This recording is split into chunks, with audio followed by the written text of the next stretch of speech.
чӣ гуна мо бифаҳмем ки номи мо дар реестр ғалтидагия ё не?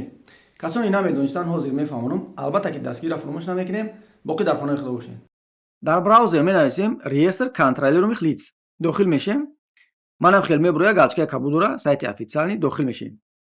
ман хел меню мебуроя дар аввал фамилия, ном ва отчестворо менависем. дар иҷа боша бологиша интихоб мекунем.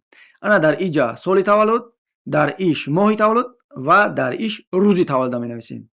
иҷа боша рақамҳои паспортмона ва дар иш боша дата видачаи паспортмона. ана иҷара аҳамият дорем бародаро 18/24 кардагия мо бояд ки ана меёра ба ҳамин монанд кунем. агар нофаҳмо боша иҷара интихоб мекунем алиш мешавад.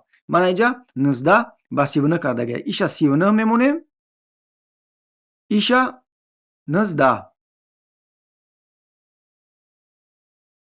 баъд иската зер мекунем. агар анам хеле бинависа маълум мешавад ки шумо дар реестр қарор надорем. агар бошен дар иҷа менависа ки шумо дар реестр қарор дорем.